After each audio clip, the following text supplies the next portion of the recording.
Oh, hi. Wow, you have really big hair. Thanks. My name's Mandy. Oh, like the song by Barry Manilow? Did you know that it was written by Richard Kerr, same last name as me, and was originally titled Brandy? No, I didn't. So what is your name? It's also a song. You know, an Elton John song. Can you guess it? I don't know any Elton John Of songs. course you do. Tiny Dancer, I'm Still Standing, Rocket Man. There's been a movie about him. I'm really not sure. I don't listen to much music. That's a bit like me. This isn't going to work. Okay. Bye. Alton. And scene. End scene. Okay. Geez, we should get into acting. Oh, I think I could. That was quite good. Yeah. Did you see that character as being the sort of thing I would do had I not maybe got better social scripts through my upbringing? But you didn't have very good social scripts through your upbringing. I was all right. I mean, I was able to do the proper masking and I could get involved in a conversation. I don't think I'd ever do it that way. I still do think I want to keep bringing up music all the time, so I don't think it's so yes. far-fetched from what I do. Well, it was kind of like me anyway, wasn't it? That was just me.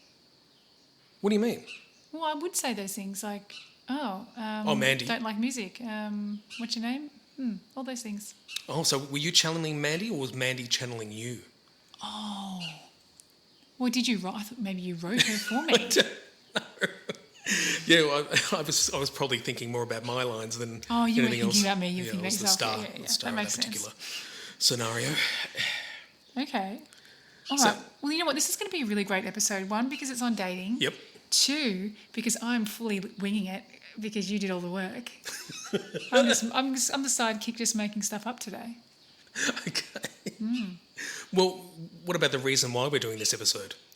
Well, okay, well, it's about dating because, I mean, if you think about it, people who are dating, I think particularly women, like with autism, like you learn they teach them social skills, they teach them all those things, but no one ever teaches them anything to do with dating. That's correct.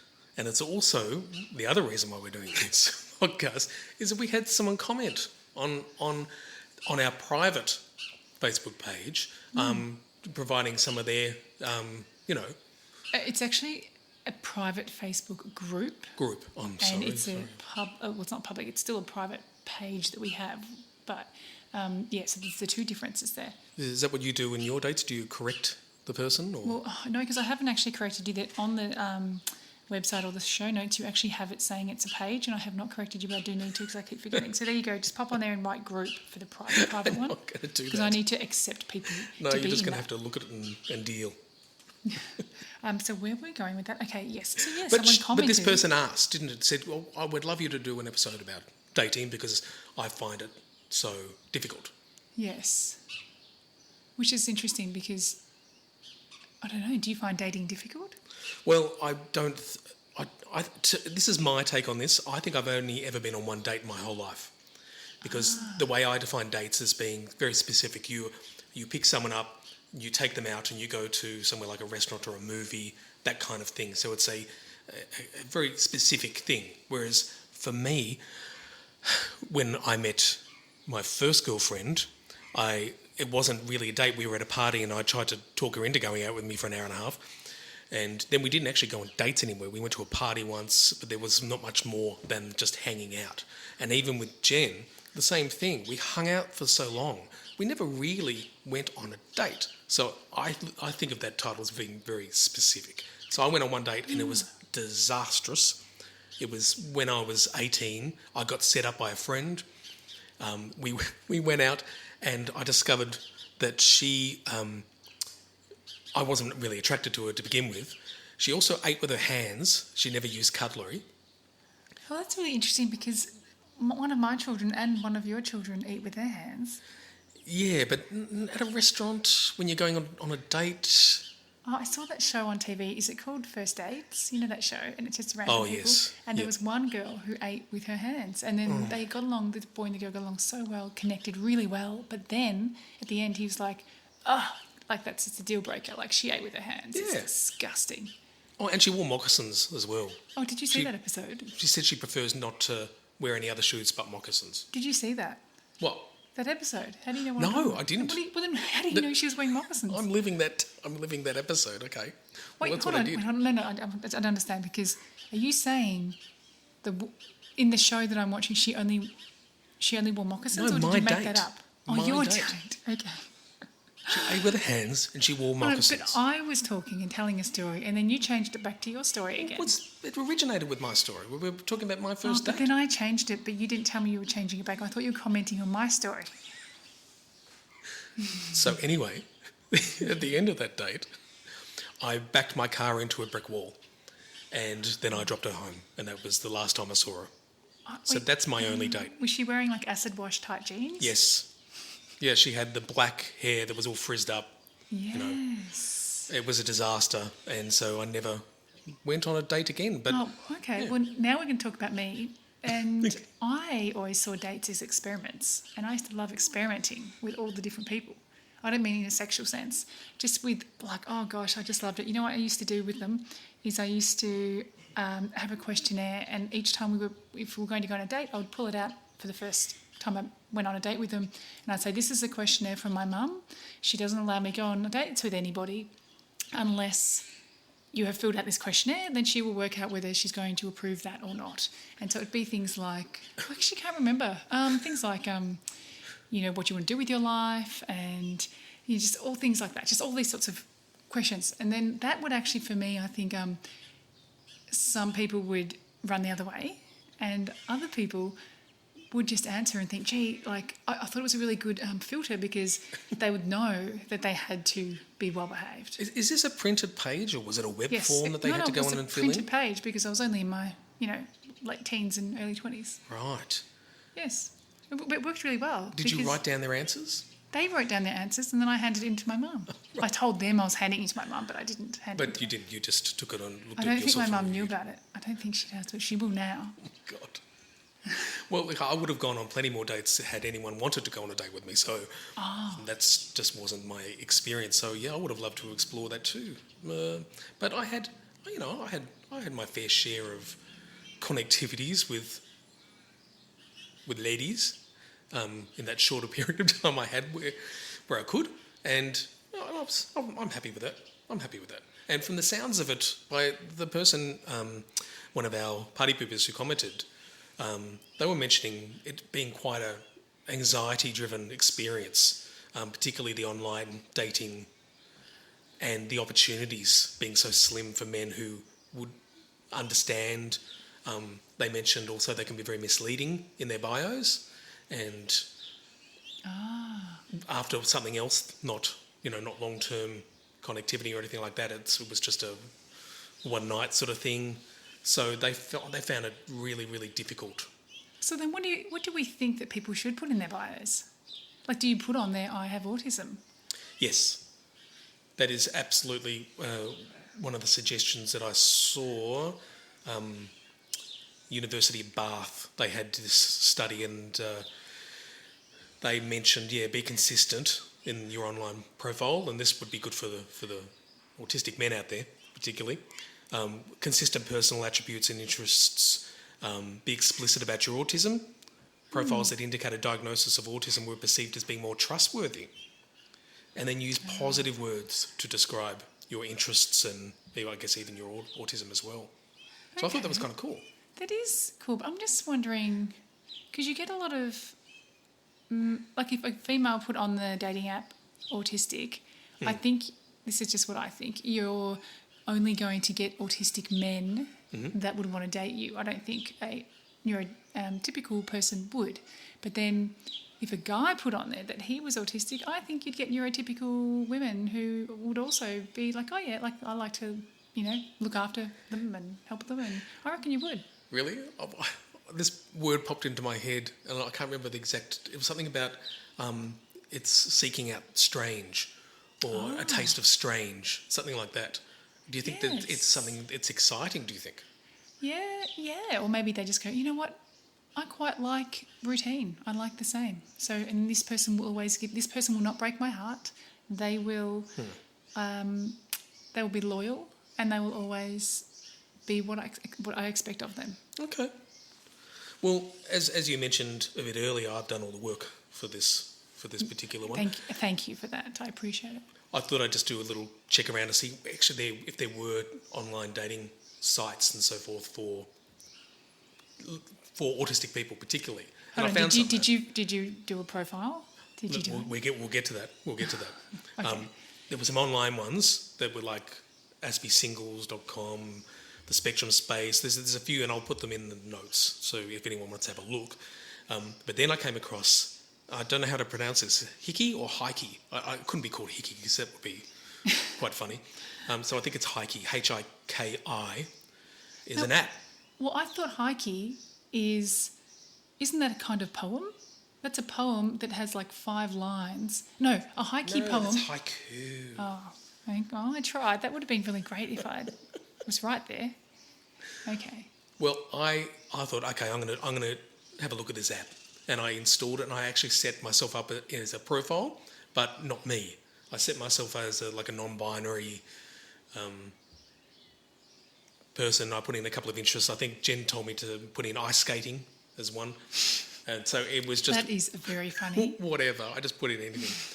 And just to see... And I had interests in men, women and non-binary because I thought that would just give you a bit more scope of the sort of people you're going to see. And it really is just for autistic people. And the way that they set up the questions was fantastic. A really long list, exactly like you did, except for the app, where you could go through all their interests, their favourite movies, their interests, so much detail that they could go through before you even bother to check and do the swipe thing, which you can do. It's got the swipe thing, and I'm just going to open up one random now. I'm going to move past that one and go to the next. Wait, did you mostly get men or women or non-binary? John and Mark. Okay, let's have a look at this person. Different name to what's on there, and let's see. Oh, hang on. Okay. Based on the picture, it puts down as he, him, as what you prefer to be. What's it called again? Pronouns. About me, gender, man, status taken. And this is the one that I found interesting. There's quite a lot of statuses as taken.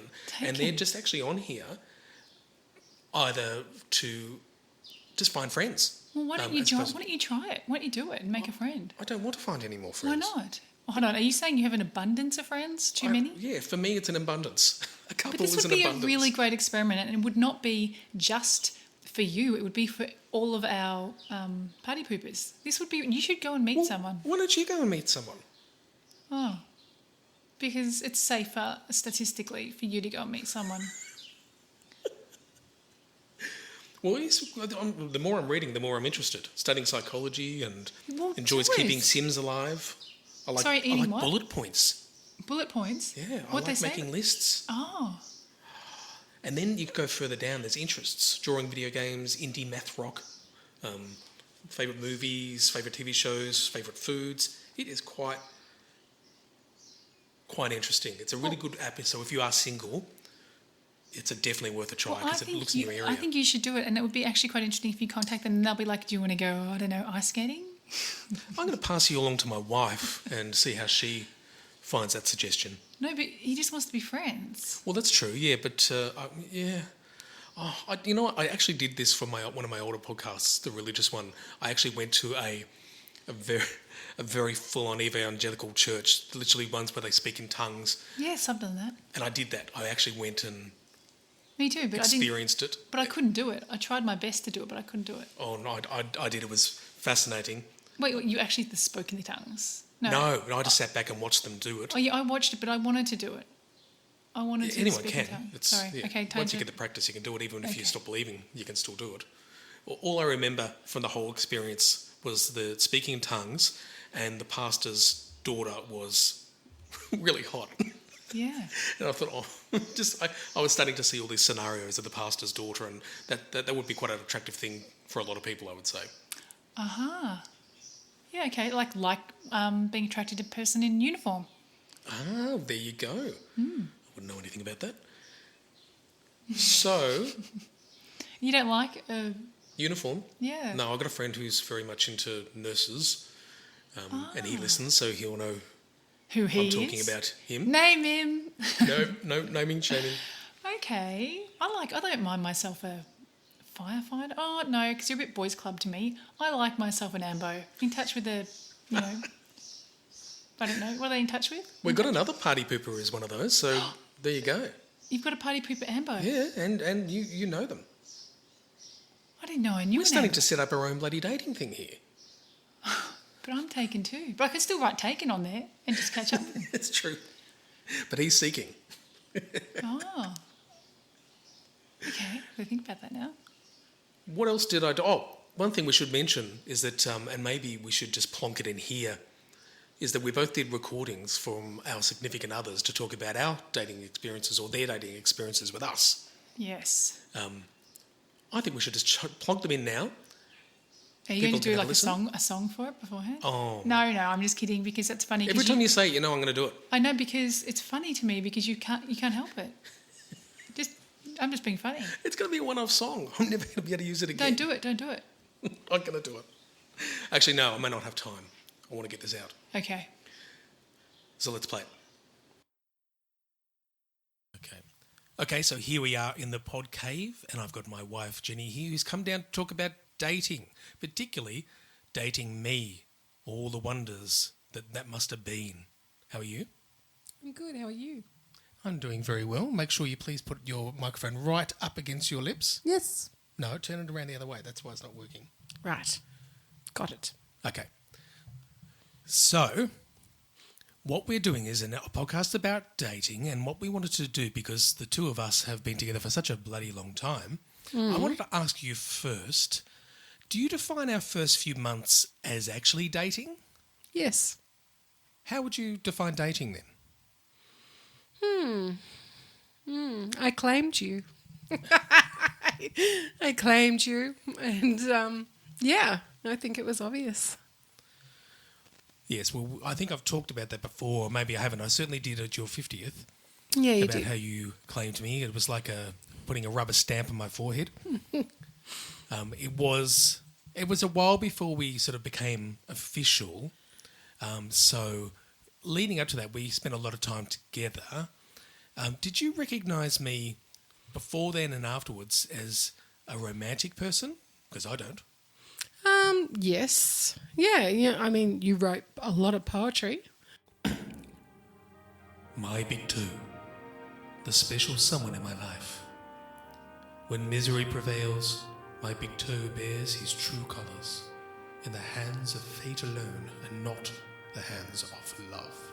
But why, big toe, do you care so? For love at most you do not know. The hands of fate shall claim my soul. I have no choice, I have no goal, except the faith of my caring pal, my lovable and hairy big toe.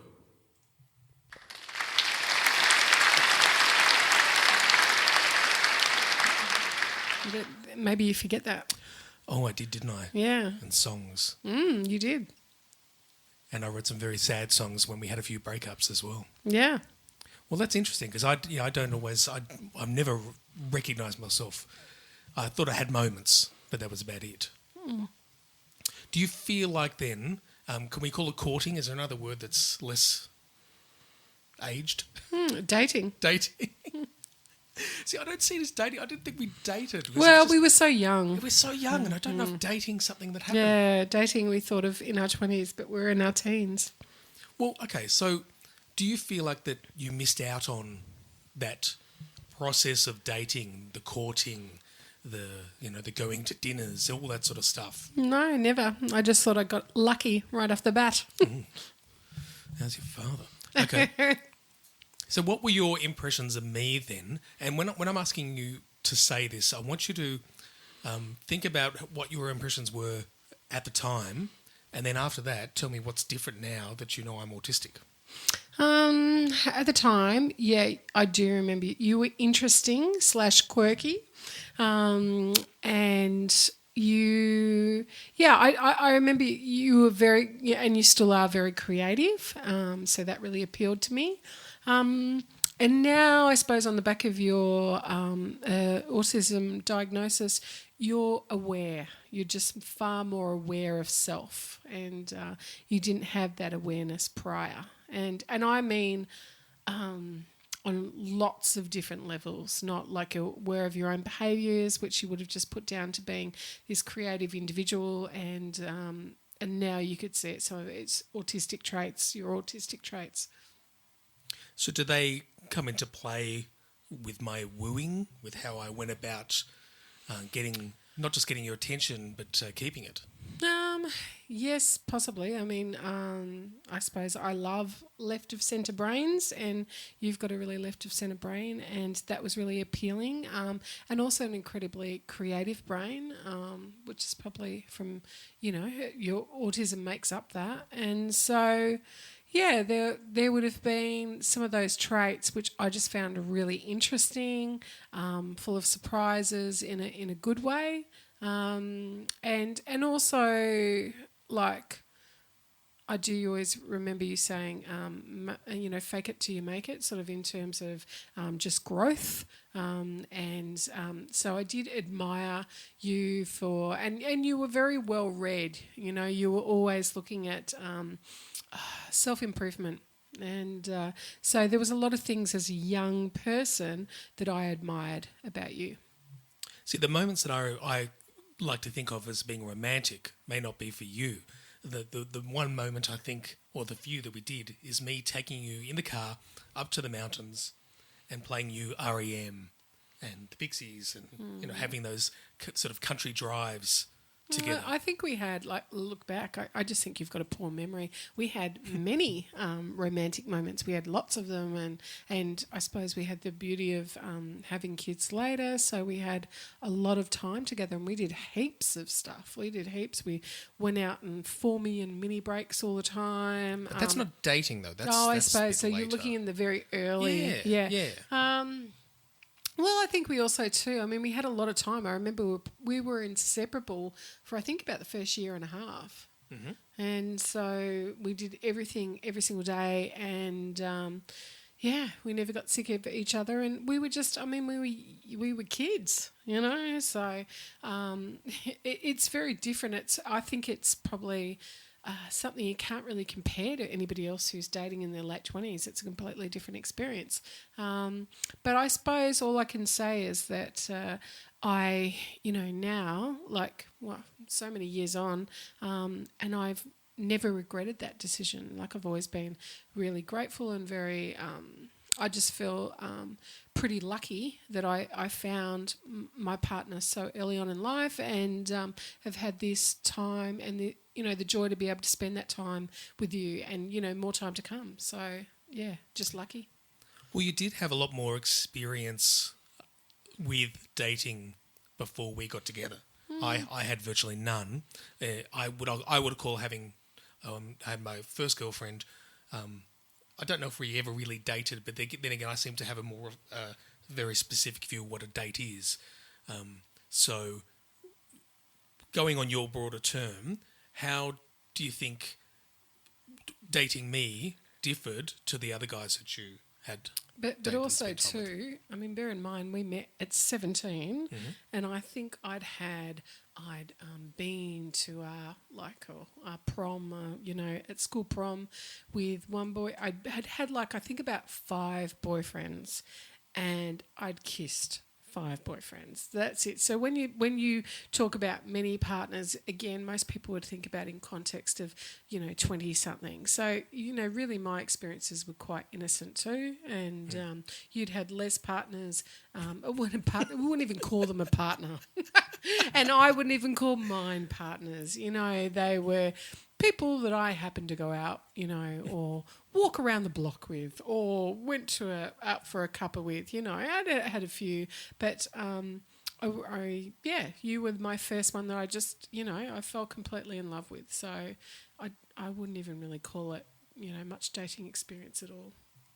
So based on my sort of more refined definition of dating, I think we date more now than we ever did before. Oh, 100%. Yeah. And that's because we've got the opportunities on like Friday nights where we have a babysitter coming over, Yep. and then we can actually go out and we can Yeah, go to a it's restaurant. amazing. We can do all those sort of things, which I would define as being dating, as opposed to before the kids were around and we do those sort of things. But I didn't see it the same way.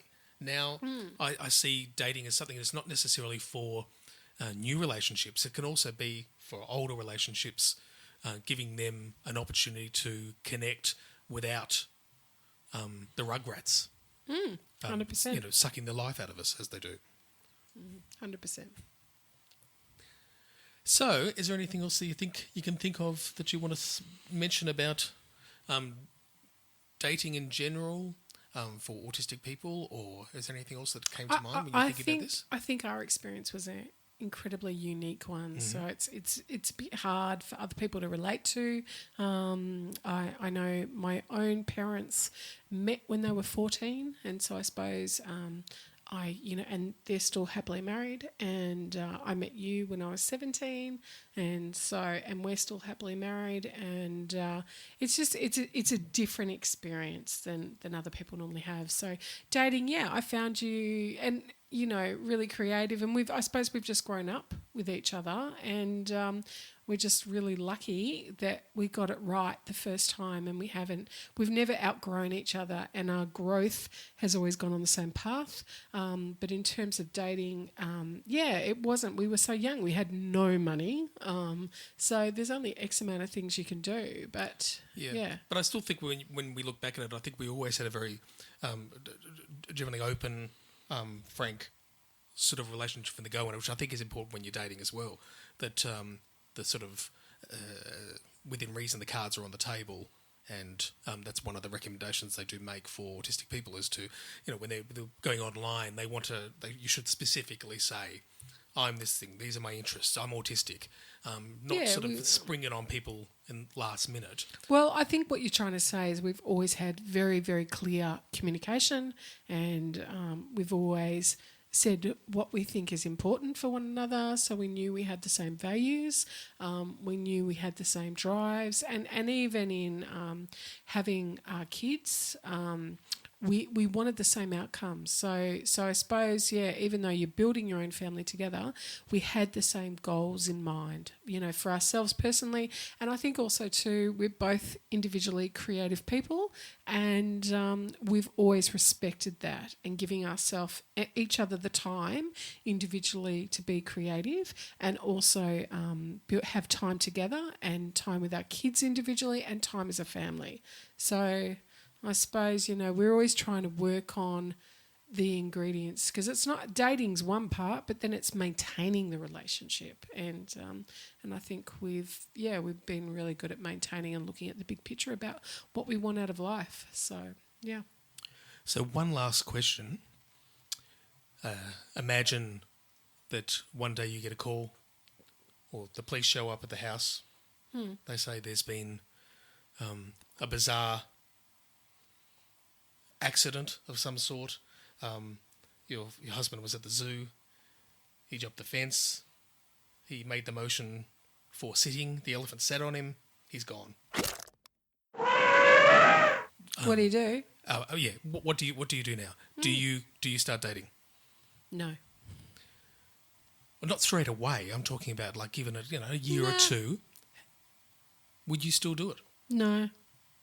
Not for me. You probably would. No, I wouldn't. But I wouldn't. I wouldn't. No. No, I've had, and we've talked about that before. Like, we've had such a long relationship together, and it's been an amazing relationship, and I'm sure it will continue to be. But the idea of going on, finding somebody and building that relationship, I would feel like, I've achieved that, and I would invest that time into reading a lot or doing a lot of art or whatever. I think I certainly wouldn't have no intentions of seeking that out, and I probably feel too I would just compare it to our relationship. Yes. And after such a long time, nothing could compare to that depth of connection. So I wouldn't even bother. I think that's something that a person who's in the position of wanting to go on a date, to also keep in mind the fact that we're all okay on our own as well. And it's important to love and be okay with spending time with ourselves as well. Not usually a problem for an autistic person, but it is also important to not settle, to not just go, oh, this will do. This person will do. No, you've got to have good standards and consider that it's okay to be alone, and finding companionship through friends, through pets, through other clubs and places like that. So, dating's not the be all and end all, nor is relationships necessarily. Sure. Yeah. Anyway, But I suppose I do take into consideration too that we are very lucky to have found each other, and some people haven't experienced that, so they would feel like it's a bit like if you haven't experienced the opportunity if you desperately wanted a child and you didn't have a child, if you desperately wanted a relationship and never got to experience that, or even if some people do marry and they're not even in love. I've had friends in that situation, and so they've always wanted to experience love. So if you haven't experienced it, it's probably pretty easy to say it's not the be all end all, but so everybody wants to have those experiences. Yep. We're a couple of freaks, very, very rare little gems nowadays. And I just wanted to say thank you for coming downstairs, giving me 15 minutes of your time to have a chat. No problem. Anytime. Love you. Love you.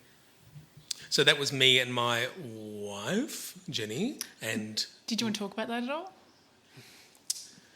you can if you want.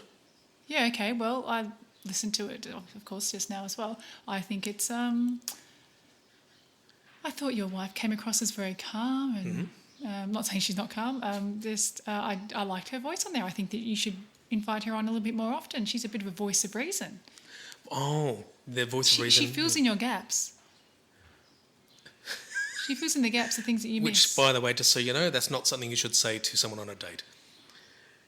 But she does. She does. Sorry, I was being naughty then. I didn't understand that. But and you do have a few gaps. And Yes. she fills them in. We do, yeah, and vice versa. Vice versa. Yes. Exactly. But she had different views of what dating was to me, so... Yes. And that was interesting. All these and we things you date didn't now. remember. And she thinks you're romantic. And you Yeah. don't think... And anyway, yeah. Anyway, so let's listen to mine with my husband. Well, this is a treat. Today you get to speak to my husband, Paul. Good morning. Yes, good morning. So as Jen and Dan have done, we are going to be, I guess, talking about taking it back to where it all began.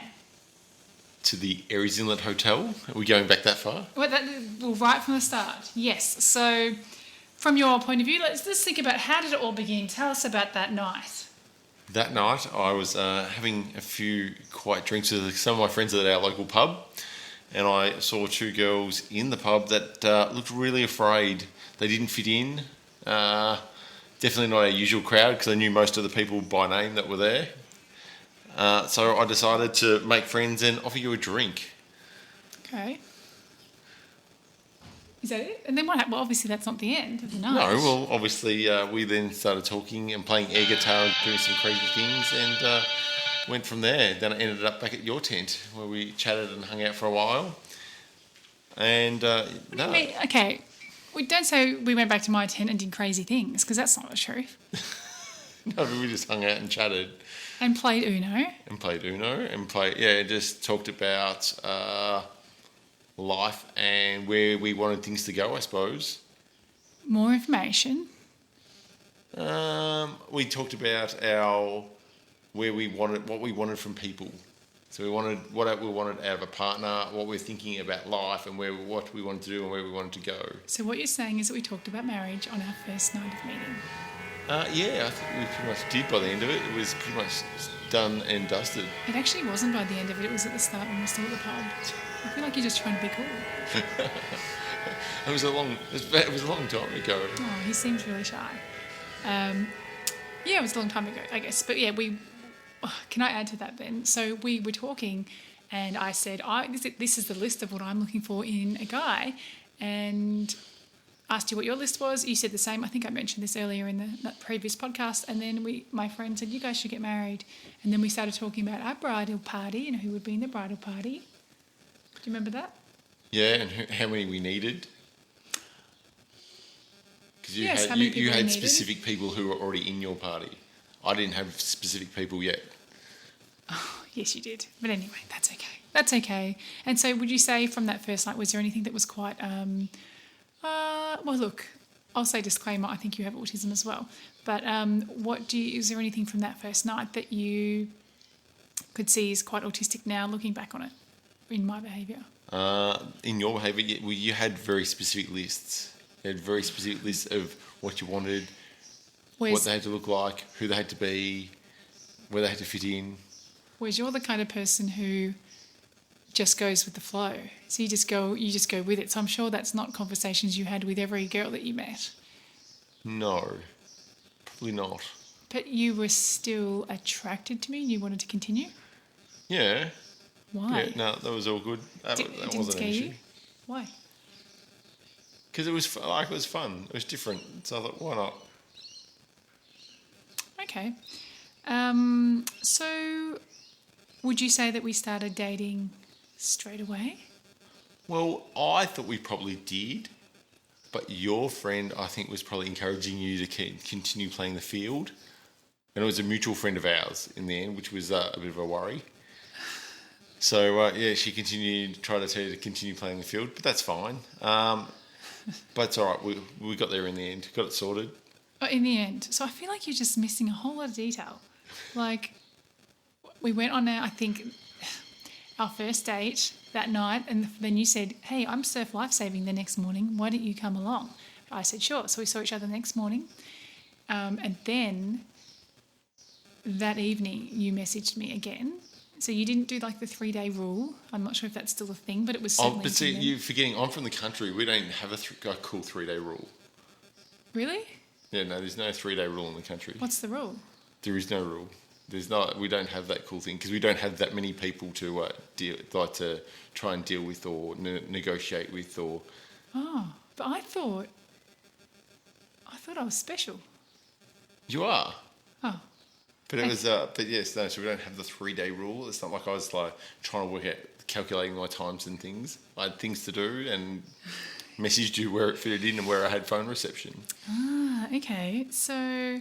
Yeah, what we ended up doing was then went on a date like 3 days later, and then I think it was 2 weeks later, it was Valentine's Day, and you gave me a card with a couple of gifts, and the card said, I really, really like you, and I think I may even love you. Yeah, correct. I did. That's early. That was early. Then we had a few other issues because I moved in with a friend of a friend who turned out that she had some very special needs. And living with her did not work out well at all and saw me escaping out in the middle of the day, like literally packing up all my stuff and running away from the house. Yes, that's true. And then where did you move into? Well, your mum and dad were nice enough to let me live at their house. So I actually 2 weeks. I actually moved in with your parents before I moved in with you. Yes, I was living elsewhere, and you moved in with my parents 2 weeks after we met. Yes, but it worked out okay because your mum seemed to like me, so it was all right. I was allowed to stay. Yes. Oh, I don't know if she still likes you now, but she liked you then. Well, she likes me enough to lend me her car for the weekend. Yeah. So, and then I think it was what happened 3 months later. I feel like you're the one that's supposed to be doing the remembering, and I'm supposed to... Sorry, I didn't realise I was going down memory lane this far. Yes, so what happened 3 months later? But yes, then 3 months after that, we kind of bought a house together. We certainly did. We bought a house together, and then, yes, we moved in together.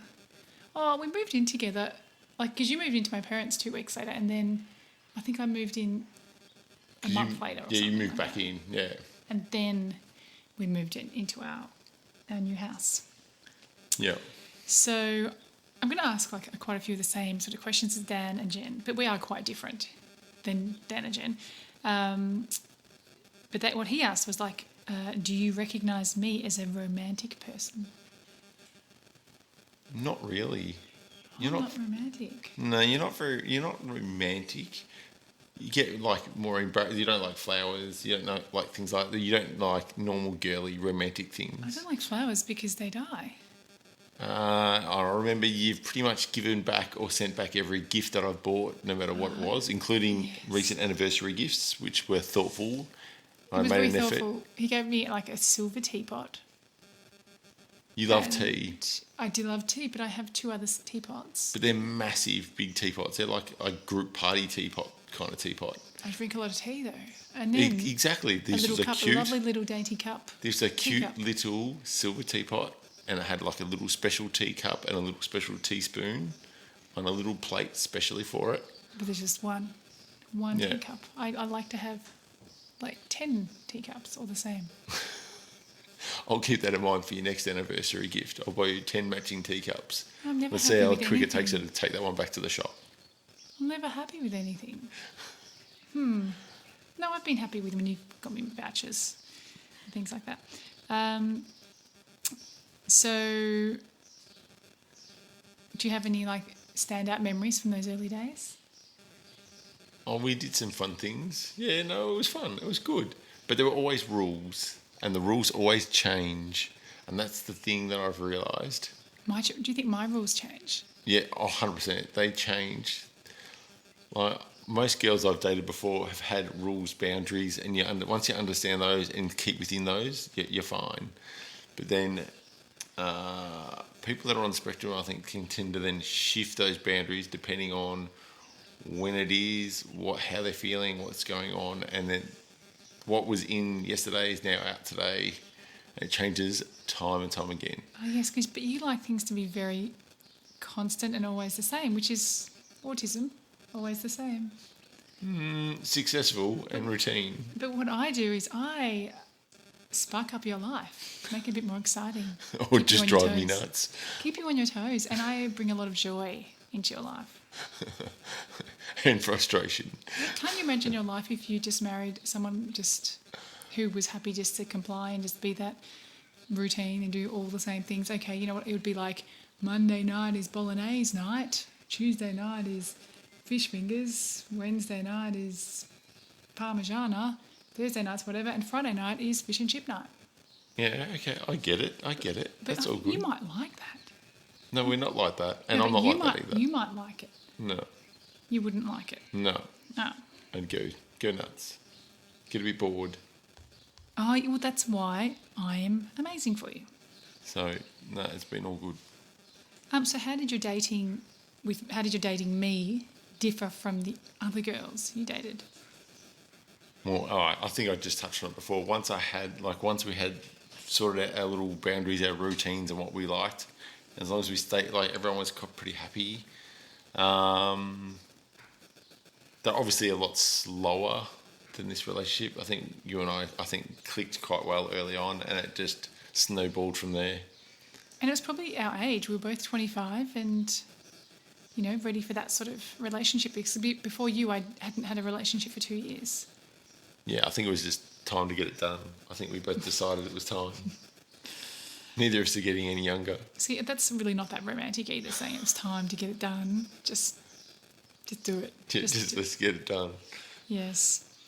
Now, do you have any, because this is a dating episode, do you have any suggestions or anything for autistic people who are dating or looking at starting dating? Anything to help? I think you just got to be a bit open-minded. That's an easy thing to say. Because I think, I think people have a perfect idea of what's going to happen, and it doesn't always go that way. So you just have to be a little bit flexible thinking, and I know that is not a strong suit of people that are on the spectrum. Yes. Because things do change. People can, things might happen. Even if people change venues. It's been a few times where we've gone to change venues or change cuisine even, and it's caused disruption. What, for me? Yeah, we've gone out before when we decided we were going to change. Couldn't go to that restaurant, we're going to do to a different restaurant, and things get a little bit angsty and a little bit uptight. It's because you've chosen the wrong restaurant. Well, I chose the right one to start. The right one just wasn't open at the time. Oh, look, we're not going to, air our dirty laundry, but you need to book more than the day before. Yeah. And then you'd be fine. Yeah. You know what it reminds me of? It's like that time when he said to me, I'm getting you this, I'm getting you for Christmas, it's the best present, blah, blah, blah, blah, blah. And then you didn't get it for me. You were like, oh, you didn't get me anything for Christmas because you went to the shop on Christmas Eve, mind you, and the exact present, which was pyjamas, for some reason, that was the Oh, they perfect were present. cute. They had like little puppies all over them. Yes, but you went there and they weren't there. So then what did Paul do? He didn't actually go and buy other pyjamas or a different present. You actually didn't get any. You thought, I'll just wait till they come back in stock. That's it. I'd had enough of the stores. I had enough of the stores by then. And how did that play out on Christmas morning? There were tears and carry on. Yes. Do you think that was it? Tears and carry on. You were in big trouble. I said, oh, yes, you could have got me anything. Anything. But Anything. You chose nothing. Yes. Yeah. But I think we're even now because for my anniversary I got nothing, so we'll call it evens. Yeah, okay.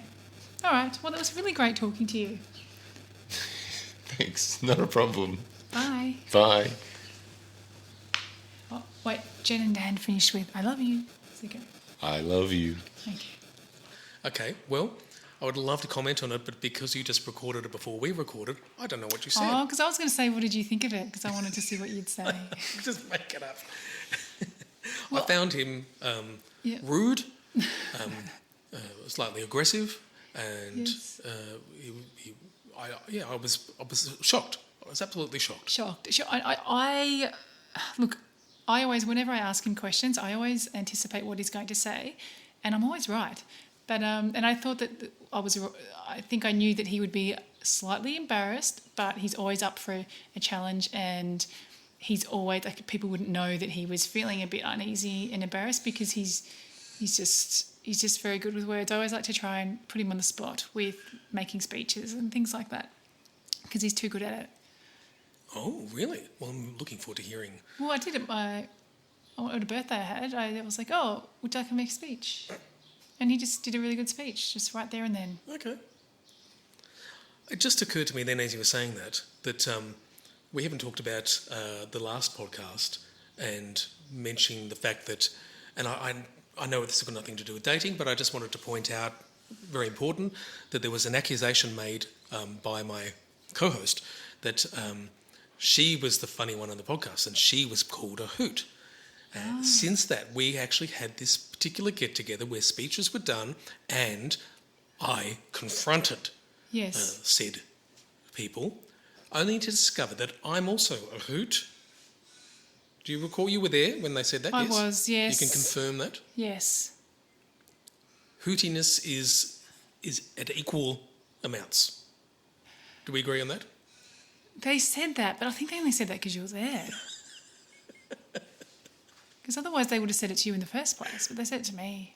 Well, okay, how about the speeches? Because the way I saw it, you were at an advantage because that's what you do for a living. So yours was...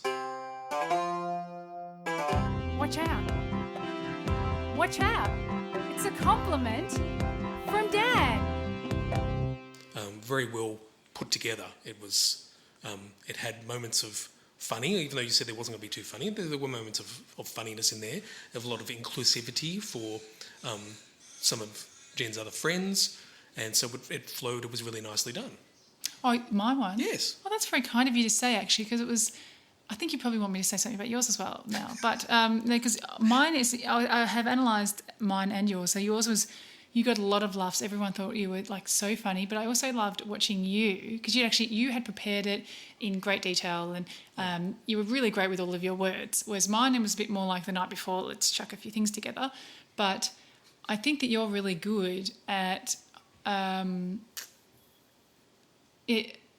But yeah, like preparing things and being really. But I could see your face. You seemed quite surprised at how funny everyone just loved it. And you were looking at them like, how did they love it? And you, I know.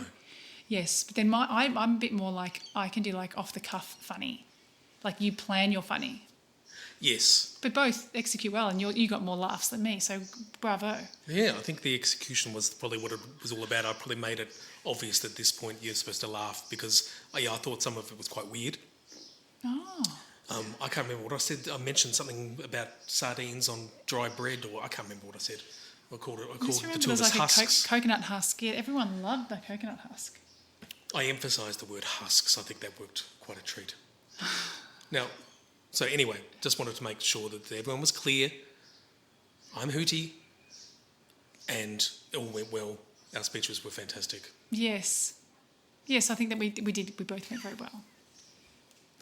Now, again, I'll bring it back to research, which is what I did.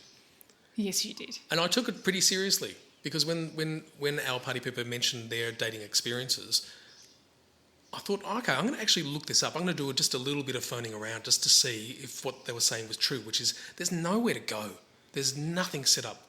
There's things set up for people already in relationships, but nothing for speed dating or anything along those lines. Yes. I made a phone call to one of the places called Different Journeys, and that's a Melbourne-based organisation. What do you know about? Do you know much about them? Yes, so I've contacted them. I've gone out for a coffee with them, with one of the people that work there, and we just talk about the supports that, I guess they're available, and they gave me like a little gift pack. And I think I've been to a couple of events that they put on, but I don't know a lot about them. I phoned up, and I think I spoke to the same person that you did, and I mentioned I'd love to talk to the CEO, and funnily enough, and I didn't expect it, she actually did call. So Mel's a CEO for Different Journeys, and yes, we had a really, really fun chat for a little while before she was heading off on holidays. And she's hopefully eager to come onto the podcast. We're going to be meeting up with her in a couple of weeks. Great. But some of the things she said, which is, yes, you're right, there's no services out there. There's no funding available for that kind of thing. She's certainly been thinking about it for quite a while, about setting up something along these lines. But that's something we'll talk to her about, I think, when we get to that particular point. Well, that sounds really exciting. I'm glad that they are thinking about it and looking at it. She talked, we chatted, what did we chat about? That's right, the teaching of the social skills. So part of the dating experience for autistic people might be that it's so overwhelming. And we've seen that on Love on the Spectrum. They had someone who came in and actually helped guide them before the date. Yeah. Again, nothing for anyone out there other than go to watch the show and see what they do. Yeah. But there's nothing. There was nothing for them. And I just worry about the vulnerability of people, the opportunities for being manipulated on going onto these neurotypical dating sites and places like that. I think it's kind of scary. Yeah. Yeah, I think so too. It would be. But I think I'm looking forward to it. I think it'll be really interesting to see where that goes. She mentioned that the contact in the workplace can be interesting as well, because you're obviously going to meet a lot more people in a workplace situation for some people, and that's often the opportunity for people to learn how to socialise in that situation. Yeah. Okay. Yeah. Yeah. So in the workplace, but like not talking about dating. Well, that's the problem. If you do find you connect with someone at work, that brings a whole other mess of problems if things don't go well. Yeah. So that's something that they would take into account as well. I don't know. I've never been in that situation, so I don't know what that would be like. Yeah. Okay.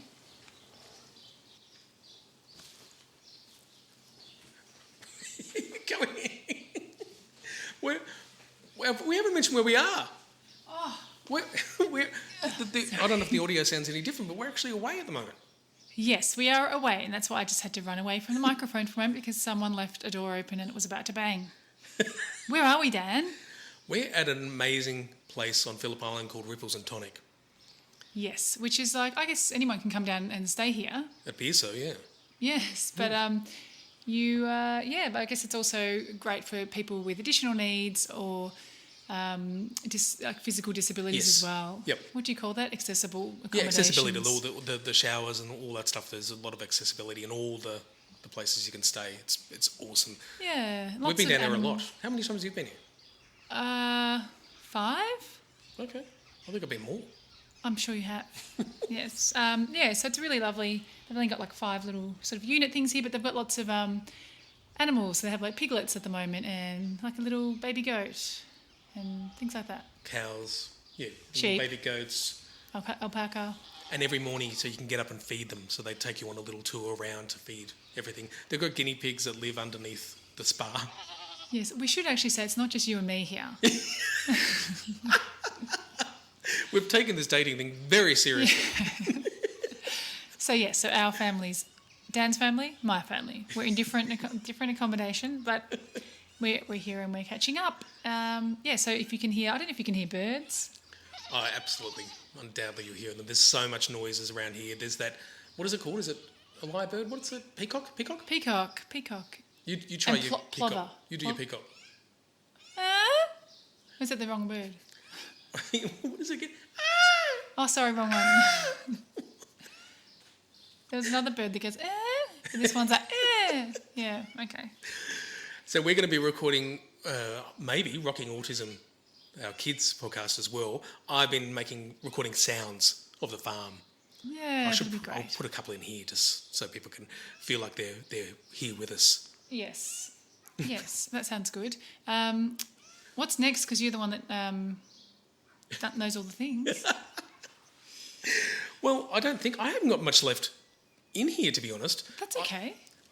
They talked. I found a place where they're talking about brainstorming where people can go, and I think the fact that it is a struggle talking about dating and autism, not just for us because we are past that point, but also there's such limited stuff out there for people, and I'm really looking forward to talking to the CEO more and maybe us being champions for getting that side of the funding and all that sort of stuff. I'm just laughing to myself because, you didn't say of different journeys. You just said the CEO, and then I just laughed to myself because I'm thinking people might not know who you're talking about and where. I forgot the name.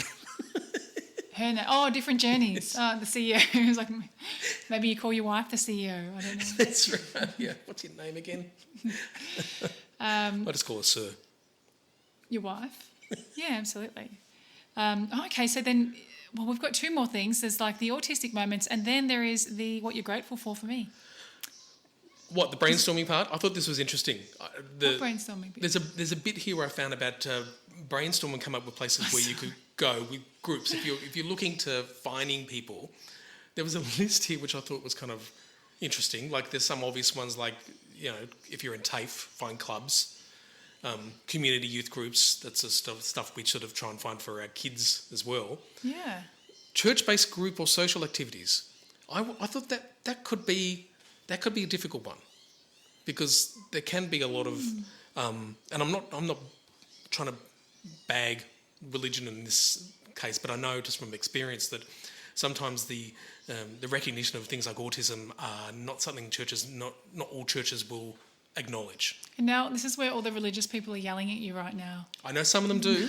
I think we need to acknowledge that there are who don't, who would not acknowledge that. I don't know about that. I just think that they would accept anyone and just be filling their gaps, but I don't know. Yeah. Depends on the church. Yes. And then, all those things. And I think, university, gosh, that'd be great when I was at university. It'd be like, although I wouldn't have known that I was. Autistic group, that'd be fun. I joined a singing group. That was pretty fun. Oh, okay. Yeah.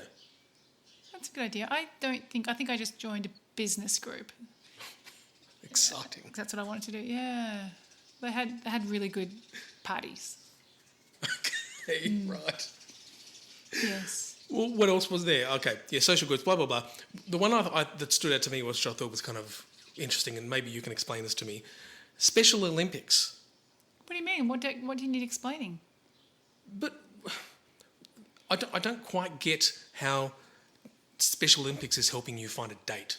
Because they're all having sex in the cabin places they're all staying in. So what they're saying is that you need to then become a world-class athlete to then go on to the Special Olympics to have Rudy Toot Toots. Well, because you're all let's just say you're a cyclist and you have an intellectual disability. I guess we're talking about autism, aren't we? Okay.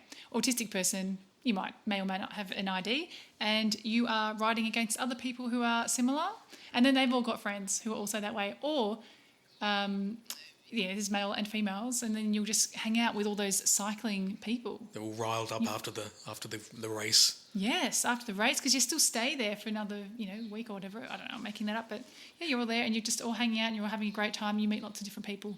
Well, there you go. This is our suggestion to everyone. Become a world-class athlete and go to the Special Olympics to get your rocks Yeah, off. but the Special Olympics are quite good because they are quite defined.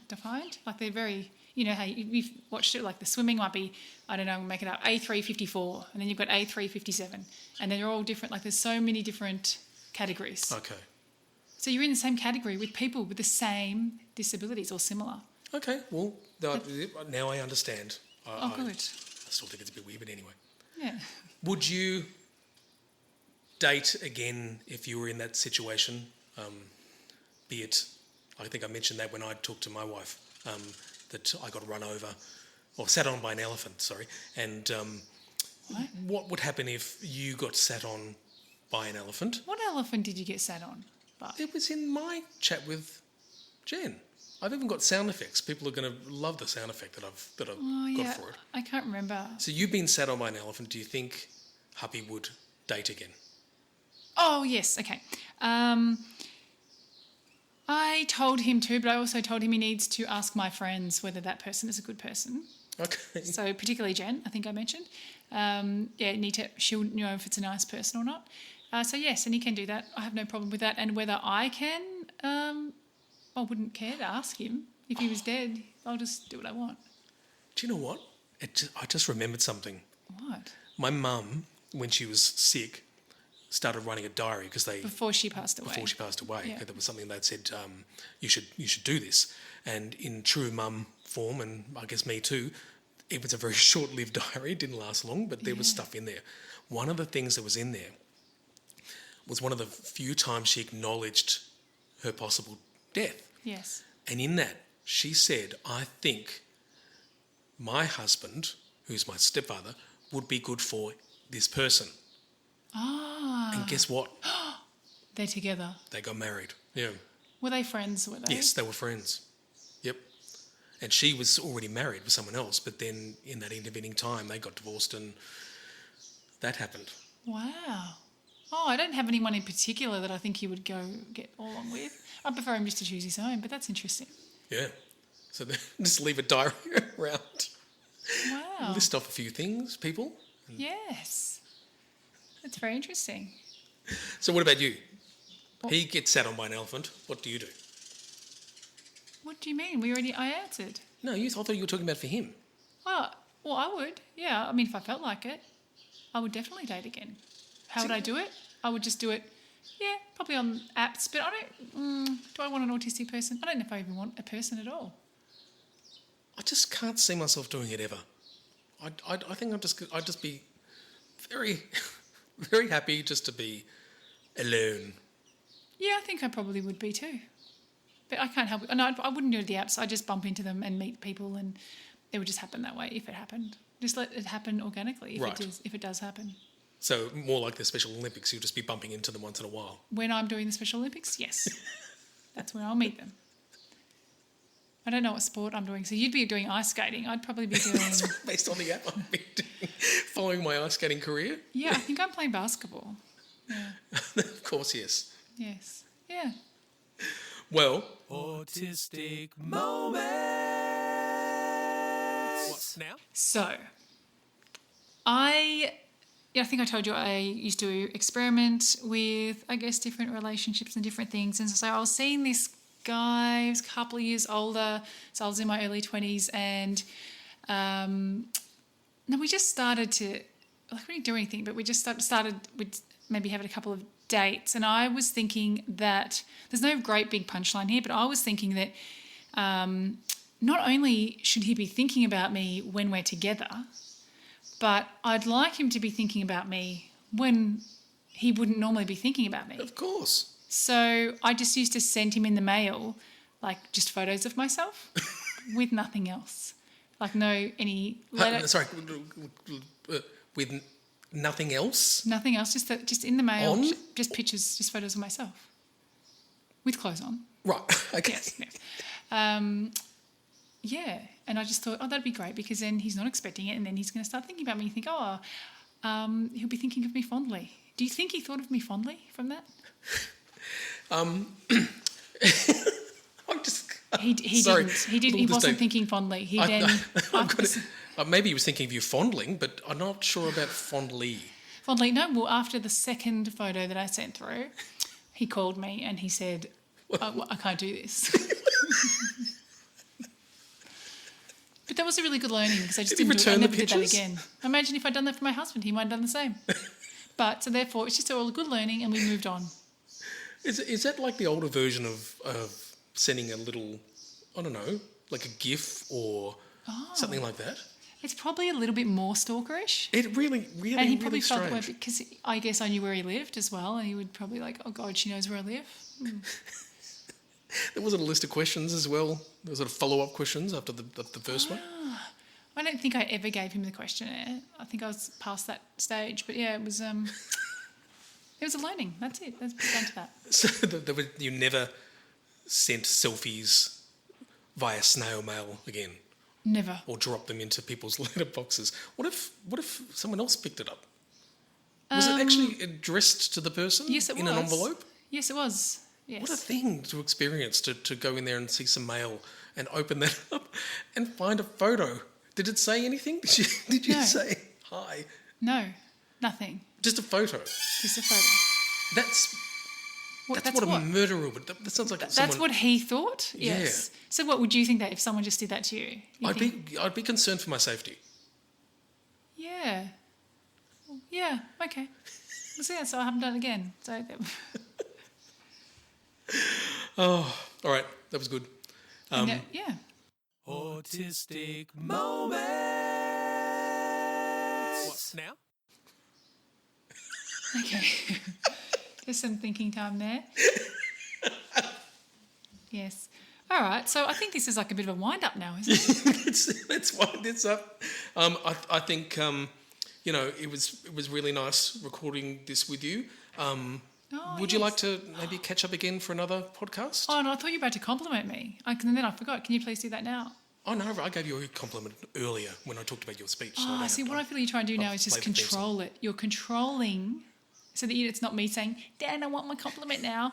Well, so, I sort of am, so but then I'm you- trying to end it like the end of a date. okay, so go do it again. So, I had a good time. Did you have a good time? I did. What did you like about me? Oh my god. No, I had a really good time. Yes, so I guess, Do you want to maybe catch up for another podcast? sure, maybe just contact me in 3 days' time. 3 days? What? Should it be longer or shorter? Oh, I don't know any of these I'm rules. referencing, like, because remember when we were young, it was like you had to, like, have a date and then you contacted them 3 days later. It Oh was no, I like, just show up at the house and knock on their window in the middle of the night. and you think I'm the stalker. Could you just warn your husband that's going to happen in 3 days' time?